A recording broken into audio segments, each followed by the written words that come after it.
नमस्कार दोस्तों, आपका स्वागत है हमारे channel let's clear all doubt पे। जैसा कि आप जानते रहते हैं, हमारी कई क्लासें बायोलॉजी को लेकर हो चुकी हैं। आज का जो हमारा टॉपिक है वो है श्वसन तंत्र।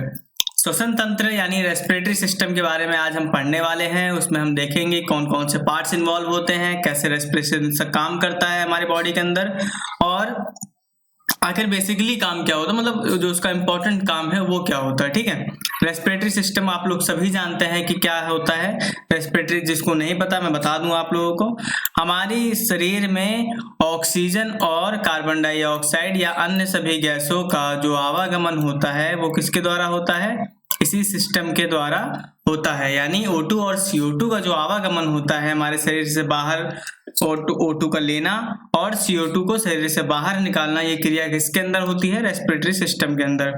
अब बात कर लें इनके अंदर कौन कौन से पार्ट्स इन्वॉल्व होते हैं, तो इनमें कौन कौन से पार्ट्स इन्वॉल्व होंगे आप सबसे पहले खुद देखिए अपने सामने। सबसे पहले आपके बाहरी हिस्सा, जो कि भगवान ने आपको दो छेद दे रखे हैं, नॉस्ट्रिल, मतलब आपकी जो नाकें हैं, नाक में दो छिद्र हैं, ये इन्वॉल्व होगी, यानी आपकी नाक। ठीक, उसके बाद नाक से श्वास जाती है तो आपके पास होगा यहाँ पे लैरिंग्स, यानी जहां से आप बोलते हैं वहां पे होता है लैरिंग्स। उस पार्ट को हम लैरिंग्स बोलते हैं, जिसको हम बोलते हैं वॉइस बॉक्स। वॉइस बॉक्स मतलब या साउंड बॉक्स भी बोलते हैं, वहां से हमारी आवाजें निकलती हैं तो वो इन्वॉल्व होता है। उसके बाद ठीक जस्ट वहां पे होता है हमारा एपिग्लोटिस। एपिग्लोटिस क्या करता है, जब हम खाना खाते हैं तो सांसों को रोक देता है। सांसों को रोक देता है मतलब आप लोग कभी देखिए, अगर आप लगातार पानी पीते हैं तो आपकी सांस लेने में दिक्कत होती है, तो उसी कारण से होती है एपिग्लोटिस, उसको पट को बंद कर देता है। ठीक है, लेकिन जब आप सांस लेते हैं तो आपके आहार नाल को बंद कर देता है ताकि आपकी ज्यादा उसमें इन्वॉल्वमेंट ना रहे। ठीक है, अब क्या होता है, जब फिर यहाँ एपिग्लोटिस से आने के बाद चलती है हमारी जो गैसेस हैं वो पहुंचती हैं ट्रैकिया में।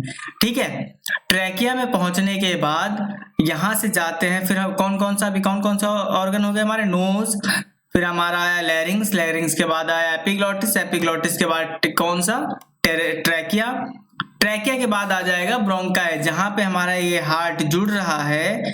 ये जो कहलाते हैं ये पार्ट स्ट्रक्चर, ये ब्रोंकाई कहलाते हैं। ब्रोंकाई जो है वो फर्दर डिवाइड होते हैं ब्रोंकियोलिस में, फिर वो ब्रोंकियोलिस में छोटे छोटे छेद होते हैं जिसको हम एल्विलाई कहते हैं। ठीक है, तो ये तो हमारा ओवरव्यू था।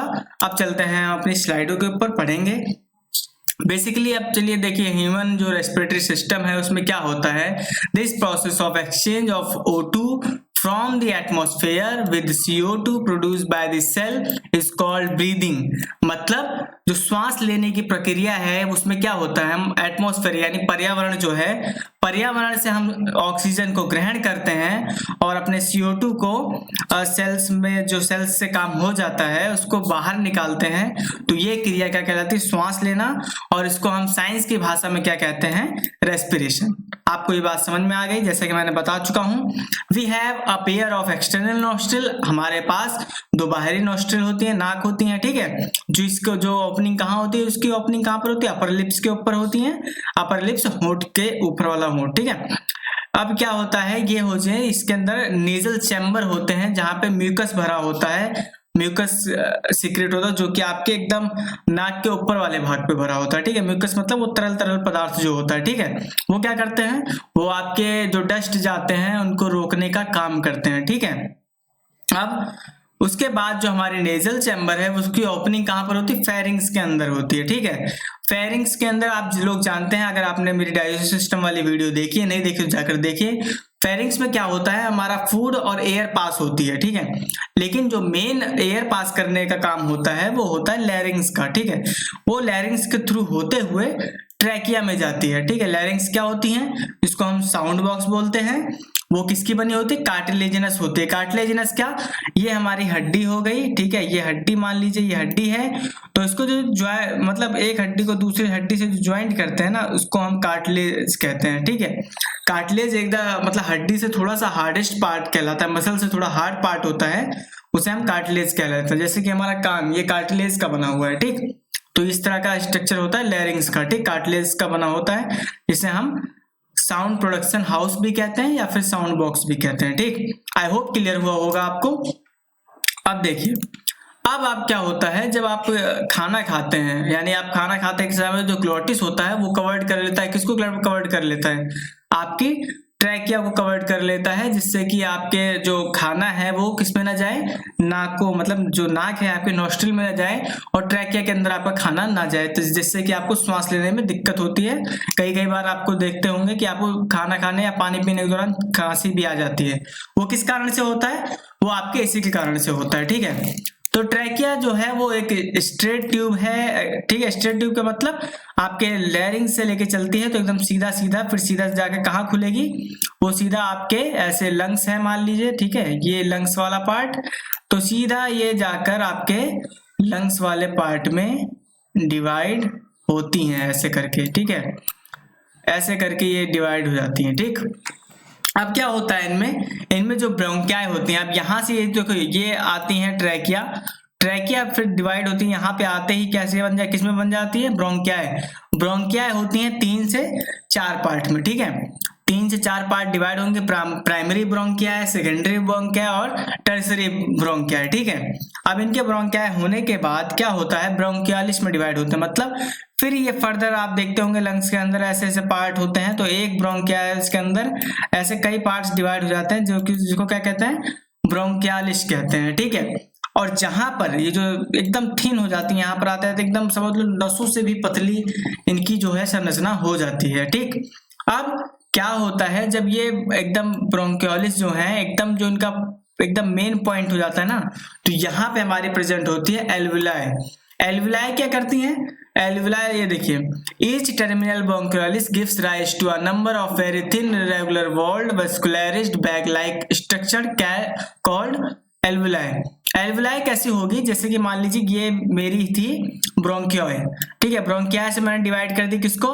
ब्रोंकियोलिस को, ये देखो उसी से डिवाइड कर रहा हूं ना मैं। अब ब्रोंकियोलिस को डिवाइड करने के बाद यहाँ पे मेरा स्ट्रक्चर होगा गोल गोल नुमा, वो उसको क्या कहलाएंगे? एल्वुलाई, जो कि क्या करता है? फेफड़े से सांस ले जाने का क्षेत्र जो होता है वो किसके पास होता है? एल्वुलाई के पास होते हैं, ठीक है। तो कैसे कैसे हम डिवाइड करेंगे पार्ट को? पहला हमारा क्या था? पहला हमारा था नोज, ठीक, फिर दूसरा लैरिंग्स, ठीक है, दूसरा कौन सा पार्ट हुआ हमारा? लैरिंग्स, तीसरा ट्रैकिया, ठीक है, तीसरी ट्रैकिया हुई, चौथा कौन सा हुआ? ब्रोंकियाए, फिर हमने इसको ब्रोंकियोलिस में डिवाइड करा, फिर उसके बाद एल्वुलाई के अंदर, ठीक है। The branching network of bronchi, bronchioles and alveoli comprise the lungs, मतलब लंग्स का निर्माण यही सब मिलकर करते हैं बेसिकली, ठीक है। अब जो हमारा लंग्स होता है, ठीक है, अभी लंग्स हम आगे देखेंगे, जो हमारा लंग्स होता है उसकी जो आउटर लेयर होती है, मतलब ये मान लीजिए हमने लंग्स बना लिया, ठीक है, जो इसकी आउटर लेयर होती है, मतलब ये जो बाहरी कवर दिख रही है ना आपको, ये जो आउटर लेयर होती है ये किससे बनी होती है? इसमें भरा होता है, ये इस लेयर को कहा जाता है प्लूरा। क्या कहा जाता है? प्लूरा। और इसके अंदर जो तरल भरा होता है इसको कहा जाता है प्लूरा फ्लूइड, ठीक। अब क्या होता है, जो ये होते हैं ये होती है बहुत हार्डली कॉन्ट्रैक्ट करते हैं और किसका प्रोडक्शन करते हैं? लंग्स का प्रोडक्शन देती हैं, लंग्स को प्रोडक्शन देती हैं। देखिए ये आ गया हमारा स्ट्रक्चर। अब देखिए ये नोस्ट्रिल के 2 छेद हैं यहाँ पर, नोस्ट्रिल, और फिर इसके बाद हमारा यहाँ से जो ये दिखा रहा है टर्बिनेट्स के पास यहाँ पे म्यूकस भरा होता है, और ये हमारा गले के पास अपना एपिग्लोटिस जिसे हम लैरिंग्स के पास बोल सकते हैं, और ये ट्रैकिया, फिर आती है हमारी ब्रोंकस के अंदर ये देखिए ब्रोंकियालिस फर्दर डिवाइड हो जाती हैं, ठीक है। अब ये एल्वुलाई डक्ट, ये देखिए इनके अंदर से हमारे श्वासों का आवागमन होता है, ठीक है। अब चलते हैं हम नेक्स्ट स्लाइड पर। अब क्या होता है, जो हमारा ये एटमॉस्फेरिक यानी जो हमारे क्या नाम है गैस का आवागमन होता है यानी ट्रांसपोर्टेशन जो होता है हमारा, वो क्या करते हैं? एल्वुलाई क्या करती हैं? ये हमारे जैसे कि मान लीजिए आपकी चली नोज से हवा चली, नोस्ट्रिल से आपने ऑक्सीजन को लिया, तो ये ब्रोंकिया, ट्रैकिया, फिर ब्रोंकियोलिस, फिर एल्वुलाई में पहुंचती हैं। तो ये किससे क्या इतना स्ट्रक्चर टिपिकल क्यों बनाया गया? क्योंकि अगर आपका कोई फॉरेन पार्टिकल लंग्स के अंदर आ रहा है तो उसको रोकने का काम करती है ये सब, ट्रैकिया, ब्रोंकियालिस, ब्रोंकियाई, फर्दर फिर एल्वुलाई में आकर इनको रोका जाता है, ठीक। ह्यूमिडिफाइज को रोकती हैं, और ये क्या करते हैं बॉडी टेम्परेचर, और अंदर आते आते ये हमारे बॉडी टेम्परेचर के अकॉर्डिंग हो जाते हैं। तभी तो आप देखते होंगे जब बाहर आप किसी ठंडे मौसम में जाते हैं तो ठंडे मौसम में आप ये देखते हो आपकी नाक तो एकदम ठंडी रहती है लेकिन अंदर गर्मी रहती है, इसी चक्कर में कि वो जो माइनस में भी अगर मतलब 1-2 टेम्परेचर की भी आपके अंदर जा रही है हवा, वो भी आपकी फिर इसके अंदर नॉर्मल बॉडी टेम्परेचर पे आ जाती है। ठीक है, अब क्या है, इसके अंदर जो हमारा ऑक्सीजन और CO2 का जो आवागमन होता है, एक्सचेंज होता है, उसको हम कहते हैं एटमॉस्फेरिक और एटमॉस्फेरिक एयर होती है वो बेसिकली। और जिसका जो प्रोसेस क्या कहलाती है, डिफ्यूजन। डिफ्यूजन प्रोसेस जो होती है वो क्या होती है, जो कि कंसेंट्रेशन, हाईली कंसेंट्रेशन में लोअर कंसेंट्रेशन का डिवीजन जो होता है, इस तरह से इनमें डिवाइड होते हैं। ठीक, अब जो ब्लड है हमारा, अब ब्लड क्या करता है, जो O2 को पूरे शरीर में, यानी जो ऑक्सीजन को पूरे शरीर में जो पहुंचाता है वो कौन पहुंचाता है, हमारा ब्लड पहुंचाता है। ठीक है, तो इस तरह से ऑक्सीजन हमारे पूरे शरीर में पहुंचती है, किसके द्वारा, ऑक्सीजन के द्वारा। अब ये क्या है, अब इसके अंदर ये देखिए, the lungs are situated in the thoracic chamber which is automatically an air tight chamber. Basically जो हमारा लंग्स होता है वो थोरेसिक चैम्बर के अंदर प्रेजेंट। थोरेसिक चैम्बर आपने अगर कभी कंकाल तंत्र देखा हो तो ऐसे ऐसे हड्डियां उसमें हमारे फेफड़े के पास होती हैं। इसके अंदर एकदम अच्छे से भरा होता है हमारा लंग्स। ठीक है, तो इसके अंदर लंग्स भरा होता है और प्रोडक्ट वो जो क्या करता है, प्रोडक्ट करता है। ठीक है, अब बेसिकली ये वही बात लिखी हुई है, ये thoracic chamber is formed dorsally by the vertebral column, ventrally by the sternum, laterally by the ribs. मतलब इनके अंदर रिब्स पाई जाती हैं। रिब्स कैसी होती हैं, जो कि आपने देखा हो ऐसे ऐसे करके स्ट्रक्चर होता है हड्डियों का फेफड़े के पास, उसे हम रिब्स कहते हैं। बीच में जो लंबी हड्डी आती है उसे हम स्टर्नम कहते हैं। ठीक है, और नीचे कभी आपने ऐसा स्ट्रक्चर देखा हो हैवली, उसे हम डायाफ्राम कहते हैं। ठीक है, तो इस तरह से एक स्ट्रक्चर होता है जो कि हमें क्या करता है, हमारे लंग्स को प्रोटेक्ट करने का काम करता है। ठीक, अब क्या होता है, इनमें एकदम अच्छे से अरेंजमेंट हुआ होता है। अब चलिए बात करते हैं कि रेस्पिरेशन मतलब बेसिकली होता कैसे है। देखिए, जो ब्रीदिंग प्रोसेस है यानी पल्मोनरी वेंटिलेशन जो है, ये क्या करता है, एटमॉस्फेयर से हवा को लेता है। ठीक है, अब बाहर से हवा को ले रहा है तो अंदर क्या होगा, जब मैं ऑक्सीजन डालता जा रहा हूँ तो क्या होगा, अंदर जो हमारी मशीनरी काम कर रही है वो क्या कर रही है, ऑक्सीजन को कार्बन डाइऑक्साइड में कन्वर्ट करते जा रही है। ठीक है, अब क्या होगा, जिससे कि एल्वुलर एयर, मतलब जब लंग्स में पहुंचेगी कार्बन डाइऑक्साइड तो वहां पे उसका प्रेशर हो जाएगा बहुत ज्यादा। ठीक है, प्रेशर हो जाएगा बहुत ज्यादा, तो उसको छोड़ने के लिए हमारे लंग्स से हमें सांस को निकालना पड़ता है। तो ये क्रिया क्या कहलाती है, एक्सपिरेशन कहलाती है। मतलब कोई भी गैसेस को बाहर निकालने की क्रिया क्या कहलाती है, एक्सप्रेशन कहलाती है। अब क्या होता है, जब अंदर से CO2 निकल गई, अब अंदर क्या हुआ, CO2 की डेफिशिएंसी हो गई, मतलब CO2 की आ गई कमी।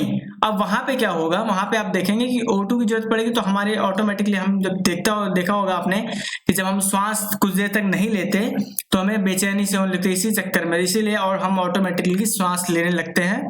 और हमें, क्योंकि हमें डिफ्यूजन के प्रोसेस से हमें अपनी जो गैसेस के हैं उनको बराबर रखना पड़ता है। ठीक है, अब जो हमारा ट्रांसपोर्ट होता है गैसेस का, वो किसके थ्रू होता है, ब्लड के थ्रू होता है, आप लोग जानते ही हैं।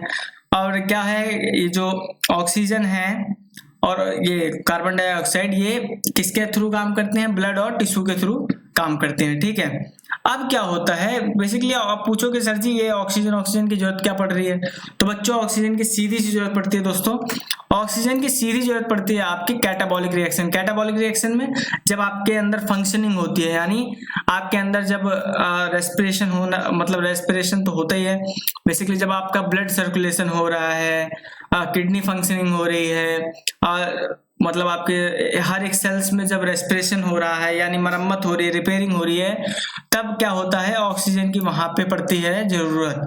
ठीक है, तो ऑक्सीजन की जो जरूरत पड़ती है वहीं पर उसका ऑक्सीजन का जो यूटिलाइजेशन होता है वहीं पर उसका उपयोग किया जाता है, जो कि हम क्या कहलाते हैं साइंटिफिक भाषा में उसे कहा जाता है कैटाबॉलिक रिएक्शन के अंदर। ठीक, और उसी के रिजल्टेंट के अंदर क्या होती है, CO2 रिलीज होती है, क्योंकि कैटाबॉलिक रिएक्शन के बाद वो जो O2 है, वो जो ऑक्सीजन हमारी, वो किसमें बदल जाएगी, CO2 में। CO2 में बदल जाएगी, मतलब कार्बन डाइऑक्साइड में बदल जाएगी, जिससे कि वो एक हमारे बॉडी के लिए सूटेबल गैस नहीं है और हमें बाहर निकालना पड़ता है। ठीक, तो हमने आज तक पढ़ लिया कि रेस्पिरेशन की प्रोसेस क्या होती है। अगली नेक्स्ट वीडियो में हम पढ़ेंगे कि टाइडल वॉल्यूम क्या होती है, वाइटल कैपेसिटी क्या होती है, ये सब चीज के बारे में पढ़ने वाले। साथ ही साथ रेस्पिरेशन को लेकर डिजीज क्या है इसको भी पढ़ेंगे। वीडियो ताकि लंबा ना हो।